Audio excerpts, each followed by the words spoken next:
You want to find something that has problems because you want to be able to create value by solving those problems. Welcome to the Wheelbarrow Profits Podcast, where you get multifamily investing made real.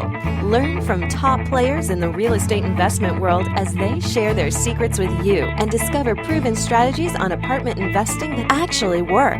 To learn more about Wheelbarrow Profits, visit jakeandgino.com, your one-stop shop for everything multifamily. Now to your hosts, Jake and Gino.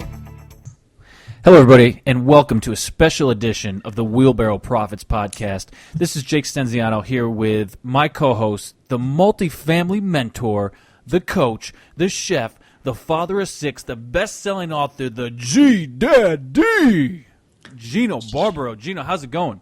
J-Love, I'm ready to go. You're born ready with that intro. Oh man, I'm ready. I'm ready for this one. I'm excited about this call. So, Gino and I have been getting a lot of the same questions from our students, and we thought, okay, we're gonna pull a Gary Vee today, and we're gonna take these questions, we're gonna bundle them, and we try to take the most general questions that were coming in, and just we're throwing it out there. We're laying it all out on the line on this call, and we're just going to give the most direct, actionable answers that we can. So G Daddy, G Business, are you ready to do this? Yep, this is going to be great. All right. So the number one most commonly asked question, no surprise, Jake and Gino, where do I get the money? Gino, where do you get the money? You can always ask mom, right? What about grandma? I think I'd have a better chance with grandma, maybe grandpa. But they might tell me to go mow the lawn. I don't know. Well, yeah, you could do that. But you know what? I mean, the first thing is people always think, where do I get the money? If you're going to think about that, let's think of it in a broader context. Where can I get the money from people? So you have to start thinking about, if you don't have the money yourself, you have to start thinking outside the box. Outside the box in real estate is where you make the money, where you're going to create value. First thing I would tell everybody is when you go ask people for money, you do not ask people for money. You're offering them an opportunity to make a return.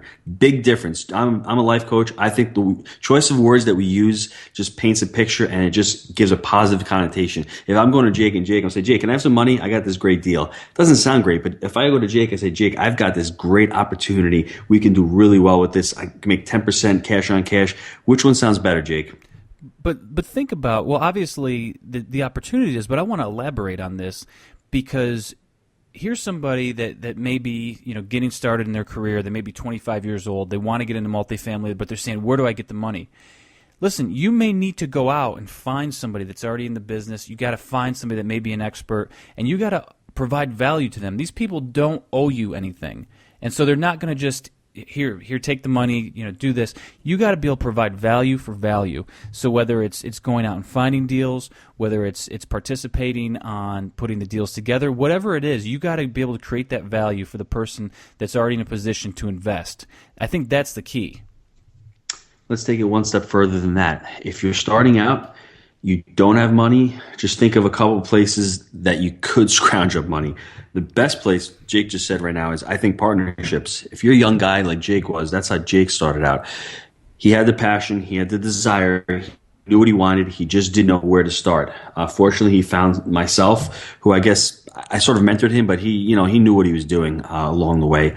He just needed some capital. I don't know if I knew what I was doing. I just had enough energy for the both of us, I think, right? Well, I mean, we still don't know what we're doing, right? It's still a learning process. I mean, as people who are coaches and in the business, you're always learning something. Always learning, always scaling up, always making the business better, 100%. Always. So what Jake did is he actually came to me with the proposition, and we bought a property together. He scrounged all his nickels together, and Jake actually managed the property. He got paid a management fee to manage the property. So not only did he have equity in the property, he started building credibility as a manager. So he was actually building his skill set. So on top of being a property owner, he's the property manager. So on top, if you're managing a property that has, let's say, $5,000 or $6,000 a month in rental income, and you charge 10% a management fee, you're getting another $500 a month. It's just that much quicker for you to get out of your full-time job and get into this full-time. But you don't have to go as far as I did. If you are able to educate yourself, go out and find deals, bring people deals, create partnerships, create opportunities, that's a game changer right there. But it's not going out asking someone else to do it and then asking them for the money. It's not going to work like that. Well, there's a couple of avenues you can look for. First thing I'd like you guys to take a look at is something called a self-directed IRA. If you have an IRA, you obviously can't touch that money and put it into a property. Look at a company that we like to use. It's called Equity Trust. They are self-directed IRAs. They actually take the money, you take your money and you roll it into a self-directed IRA, and from that vehicle you can start investing in real estate. That's one way. And if you have to get it from investors or from family members and they have money locked in pension plans, I think the number is like 42 or 45% of all money that goes into syndications is from IRA money, because people have, they're having those paltry returns, 2 and 3%, when they find out they can put their money into a self-directed IRA and have, somebody actually taking care of it. The Equity Trust is they're actually managing the property. They're actually managing the IRA for you. So you can't touch it. It's in the account and they're taking care of it for you. You put the money in there. That's a great way to access money. What Jake and I did is we actually cashed in our pension plans, our 401ks. Well, before that though, I borrowed money from my 401k. So that's another way. If you have a 401k out there and you're tied in with a corporation, they may not let you take it all out. There may be rules against that, but you definitely you should be able to borrow against it. I'm sure all these things are different, but I was able to. And Jake, a lot of the financial planners are going to be listening to this and saying that's suicide, that's death. But you'll have to put everything into perspective. If it's a once in a decade deal and you think this is going to make you a ton of money and you have to take a hit on the front end a little bit, that's what Jake and I did. We took a hit. We had cost. But think about it. The financial planners are out there working for somebody, and we're not anymore. Okay? No, it's true. We put together a portfolio worth $32 million. So they can be hating on it, but if you're able to find good deals and put it together, it definitely works. So. Yeah, I agree with that. I'm just letting the audience know that there are downsides to everything, but there are upsides to everything. I had the money in a pension plan. I was getting 3-4%. I had no control of the money. I said, ultimately, let me put the money into something that I have control of. If I have to take a 10% hit to take the money out, that's what I did. And then at the end of the day, as Jake says, we got that tax written off because we had huge losses with our cost segregation. So we were able to wipe that off. So, the 10% hit, was it a lot? Yeah, but I'm going to make all that money back and more on my first year with this property. And, within 18 months, we're going to refinance the property and pull the money out and pay ourselves back. Yeah. And another great way, and this is something that we've used in a couple deals, is owner financing. Owner financing is great because you can usually get really good terms, and it doesn't have to be that the current owner finances the entire deal. They can simply finance a down payment. So whether it's 10% of the down payment or 20%, if it's a full 20% down payment, owner financing can be really, really effective. But they have to have a decent amount of equity in the deal, and there has to be a reason why they would want to do it. Maybe they don't want to fully cash out. Maybe they want to carry some of that and get paid every month. There's multiple reasons, but definitely educate yourself on owner financing, seller financing, carry back, whatever term you hear people using. Educate yourself on that, because that's a great way to get into your first deal. It's actually how we got into our first deal. And owner financing comes from sellers who are motivated. They have a reason that they want to sell the property. And the other aspect is that banks aren't willing to lend on certain properties that are, what would you call them, Jake? Non-traditional, or properties that are difficult to get regular traditional financing with. So a lot of these properties fall under that. Like our first property was 25-unit mixed property, had little cabins, had a fourplex, had the sixplex, and had the a lot of singles all over the place. It wasn't your traditional property. Sometimes banks look at that and they don't want to finance it, so they're hard to sell because they're hard to finance. So owner financing works well on those properties. Mm-hmm. And it's not going to just fall into your lap. You're going to have to get out there and hustle for it, and find the brokers that understand it, and like Gino said, find that motivated seller.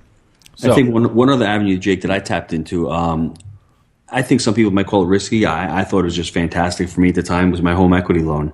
I used that too. I forgot I used that as well. I had equity in my property, in my house. I said, you know what? It's 3%. It is cheap money, but you have to be very, very disciplined. What I did was I used it. We bought right. So basically, we bought that property at a really good number. I knew I was going to be able to refile the property, cash out, and pay back my home equity loan, because it was basically 10 years. It had a 10-year term, and it was going to come due after 10 years. So I wanted to make sure that I had this thing paid off. The interest rate was 3%. It was such cheap money. So if that's one way for you to get into a property and use it, I would really considered using the home equity loan. And that's why I was laughing about this, because I took one of those a couple years ago. I've paid it off since then. The properties have allowed me to pay off student loans, basically level out my debt to zero, except for business debt. So the funny part about this is that I was laughing because Gino just brought up the HELOC, but this is the mentality that you have to have in the beginning. You have to exhaust all your resources, and that's what we've done. We borrowed against the 401k. We borrowed against the HELOC. We brought in partners. Anything that it took to get the deals done, we did it, and that's the type of mentality it takes in the beginning, because we didn't have bags of cash sitting around where we could just invest in these things. So you have to be very resourceful. And Jake, don't you think, I know a mentor taught us this, and I think it's powerful. You have to know the difference between personal debt and business debt. Yeah.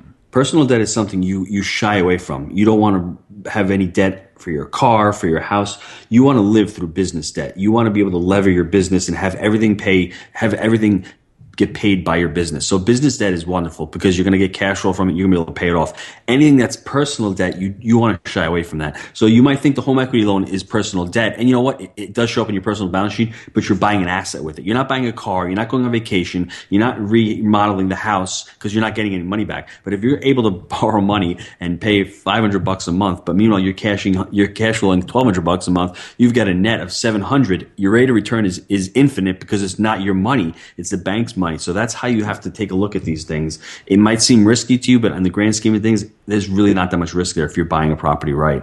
Yeah, we're going to get on to the next question, but I just want to make a point. I think I took $40,000 out of my HELOC, and the extra cash flow that came in from that deal paid that down in less than a year. That's crazy, right? It is. That's the power of this stuff. So, all right, on to the next question. Here we go. How do I get started? Gino, how do I get started in multifamily? You need a burning desire. I always say thought leads to desire, leads to massive action, leads to result. You have to have the thought of, I want to do something. I need to do something other than my 9-to-5 job, or I have a business, I want to get out of it, or you know what, I like what I'm doing, but I need to make some money on the side. I need multiple streams of income. That thought has to become a desire. You have to say, wow, I really want this. Has to become a must. I just need to do this. That's the first thing you need. You need the desire. The next thing is that massive action. Well, what is massive action? I'll give you a couple steps what I think everyone should do when they start investing in real estate. Decide upon what you want to invest in. Do you want to buy and hold, which is what Jake and I prefer to do? Do you want to fix and flip, which is a different model? Do you want to wholesale, which is a different model? Do you want to master lease, which is a different model? There's so many different types of investing. Choose one and get really, really good at it and educate yourself. Choose that niche and educate yourself. And once you got, whether you're going to go get coached or you're going to get a mentor or you're going to get online and do all your research, you have to really learn the business and surround yourself with people in that market.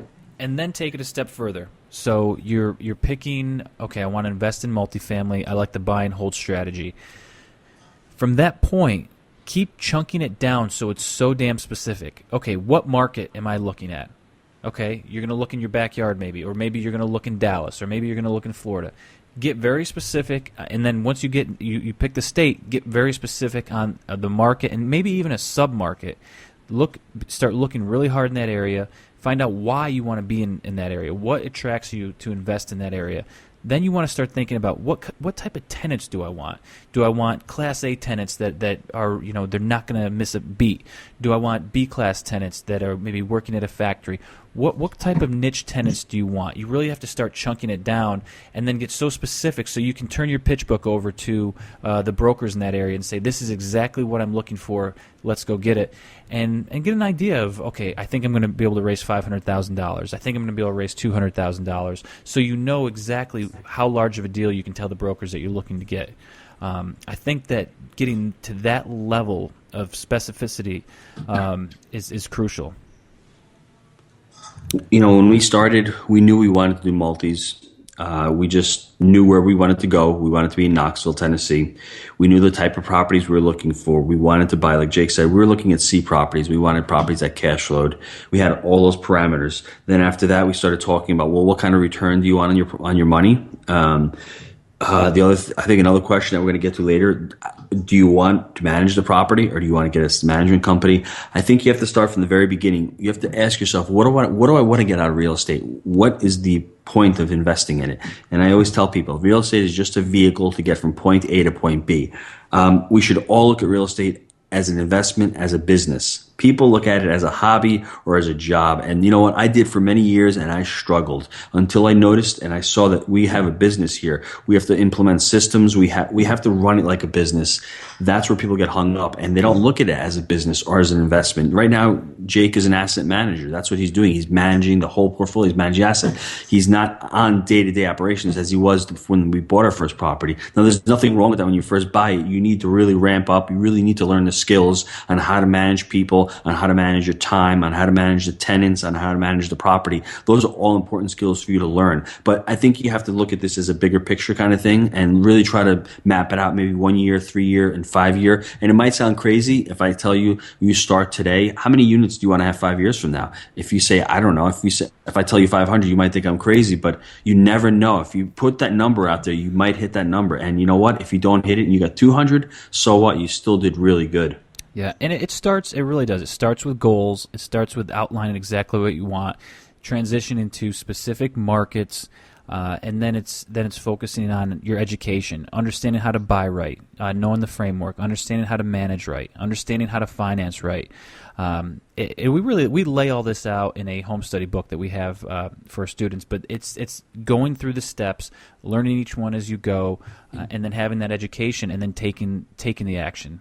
Because if it's great, okay, I can educate myself and learn all this stuff, but if you're not willing to commit and take action after your education, it's going to be worthless. Jake, I think this is where a lot of people falter. I think they get caught up in, do I have to pay somebody? And they start cheaping out and they start saying, well, I don't want to pay for a coach. I don't want to pay for education. I don't want to pay for a boot camp.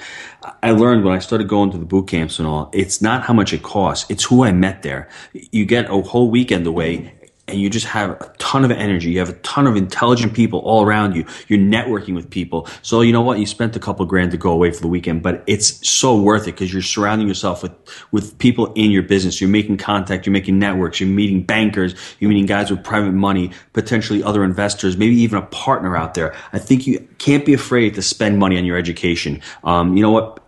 I'm always on websites and I always hear people complaining that they want to do it themselves.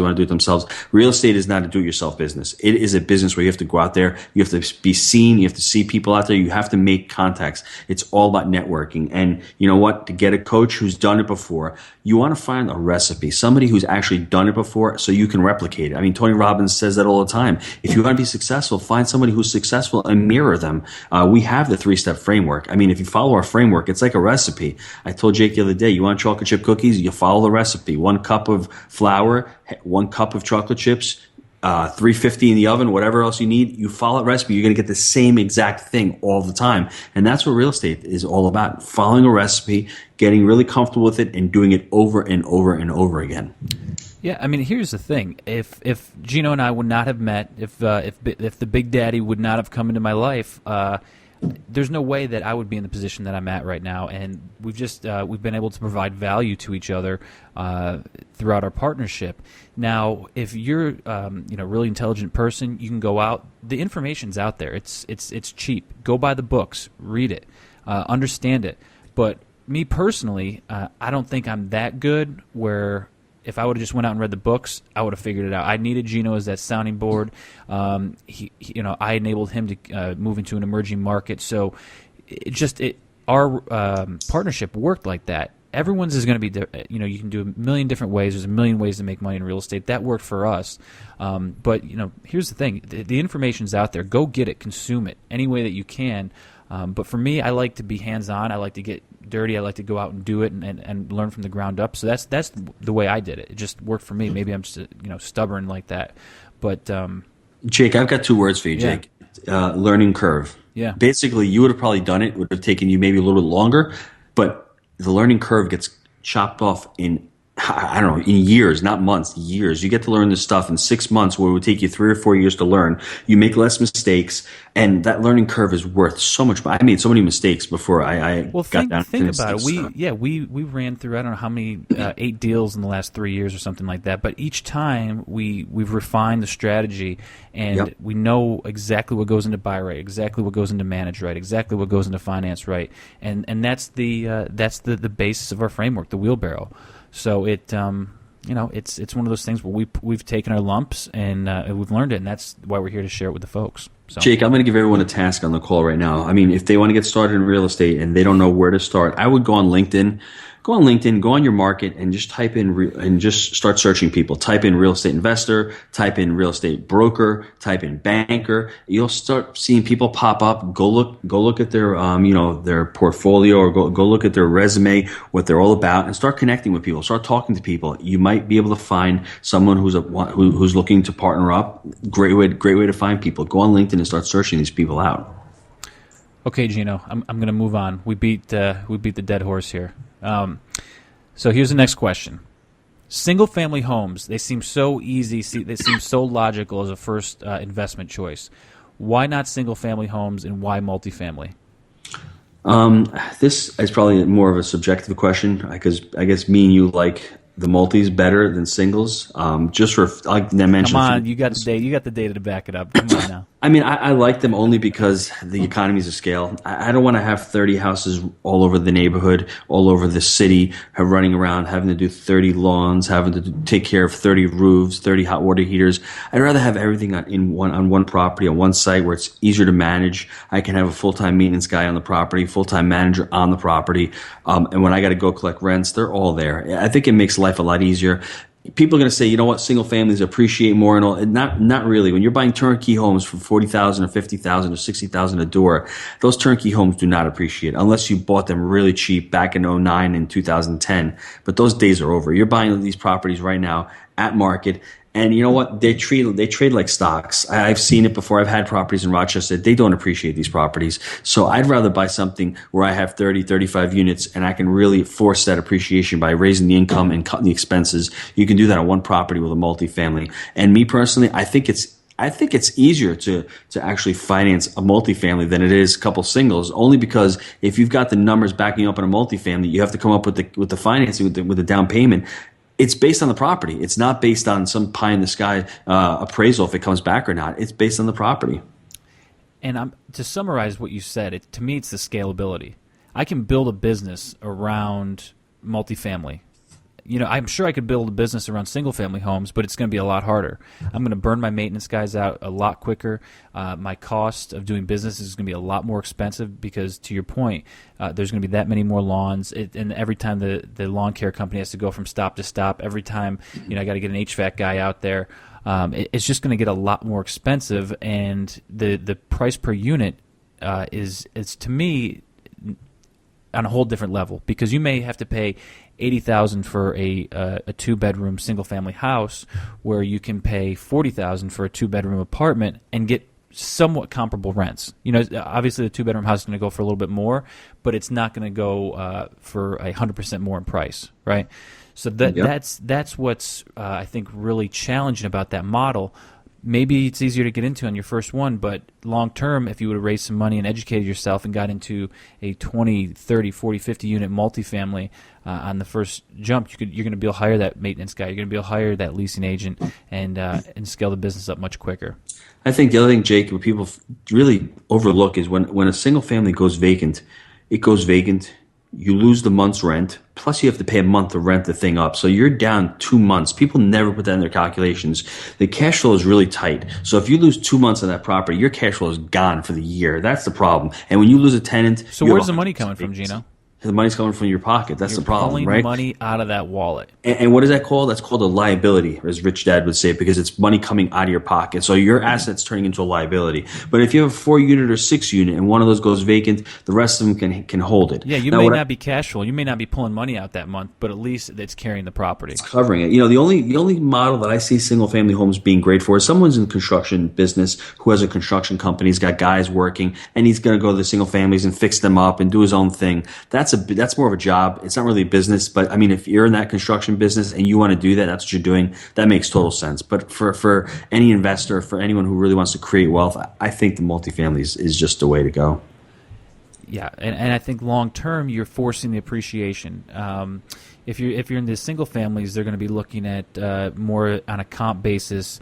That you've just gone through this with your 3-family, right? They're looking at comps. Yep. Where if you're going to get an appraisal after you've repositioned a multifamily and you've got the income up, like we did on one of our properties from $53,000 to $85,000 per month, that appraiser is going to come out and really that's going to affect the appraisal, and you're going to be able to refi and take more money out.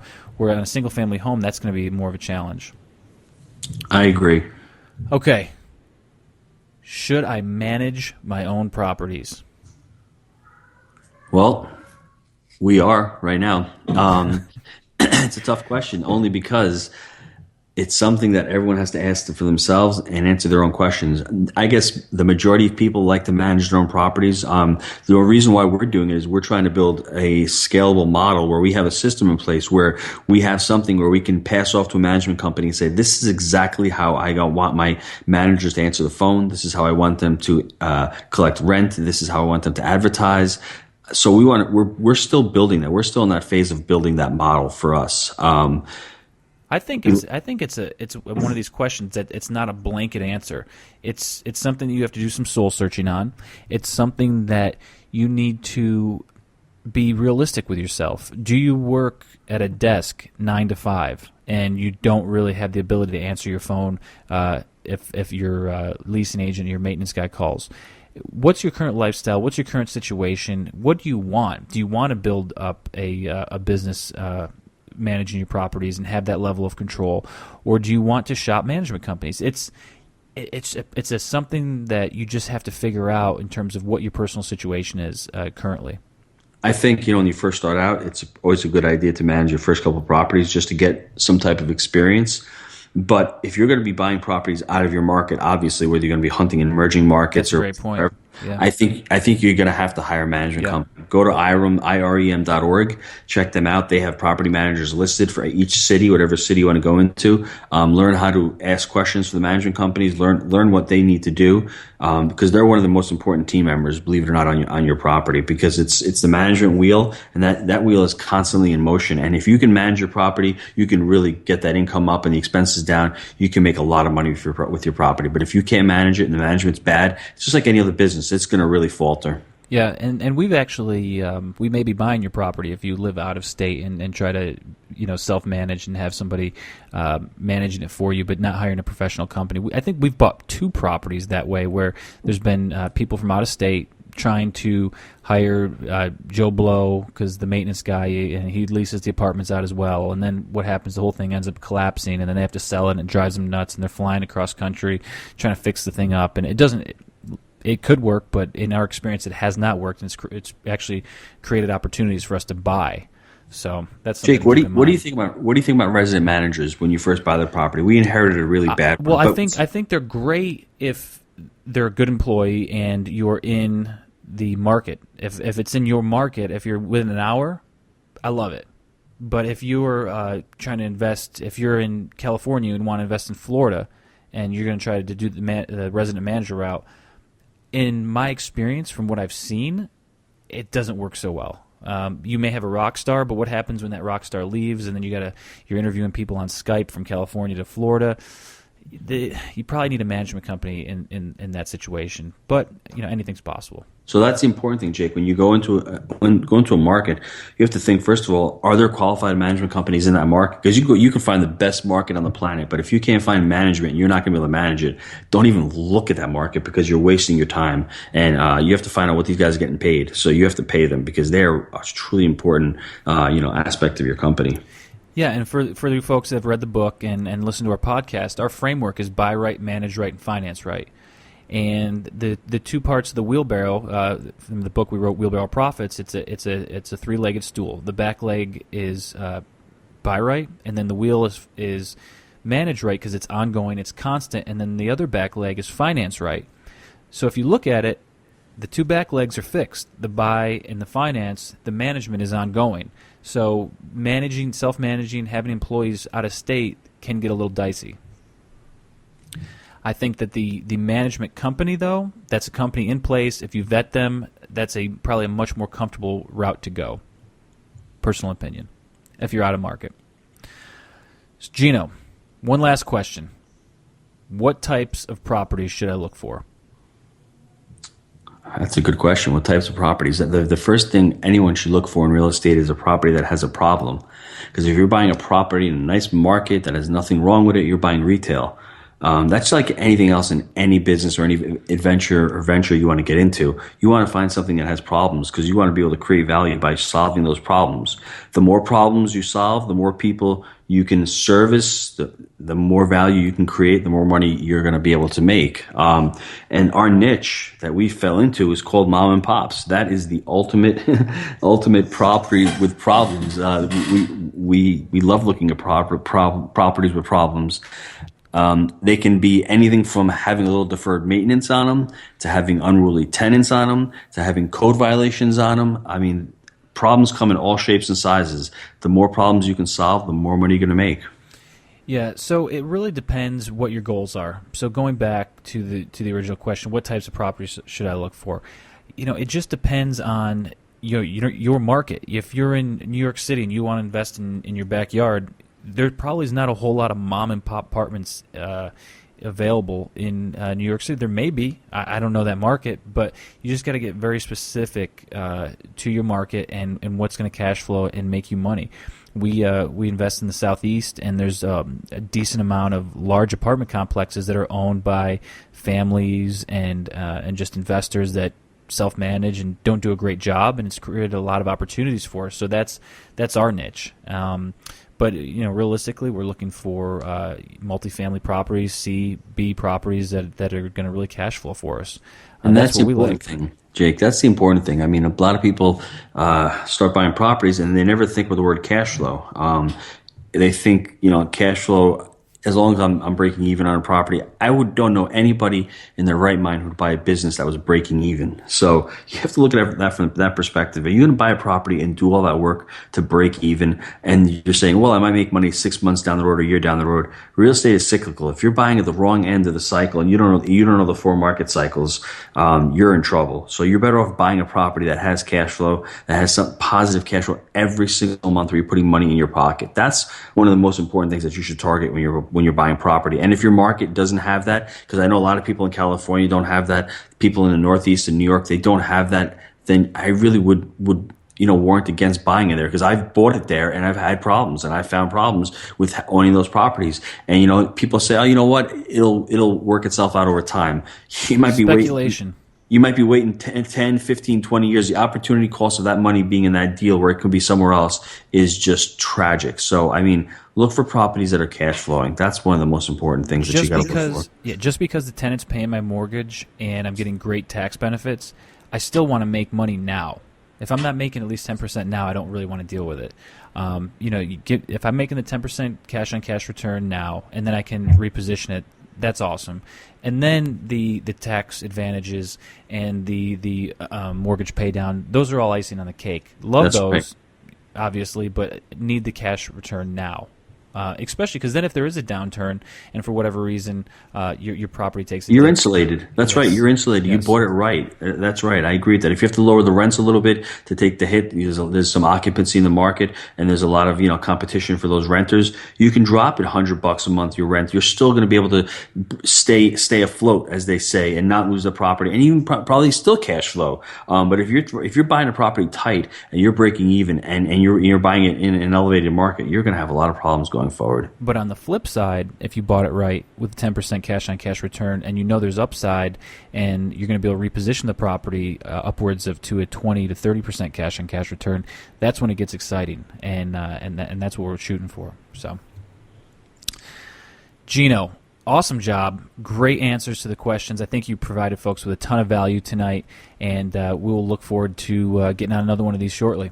Jake, compile the next 5 questions, and we will do this really soon. Had a great time. We trust that you enjoyed the Wheelbarrow Profits podcast. Visit jakeandgino.com, your one-stop shop for everything multifamily. See you next time when Jake and Gino share more of their investing secrets with you.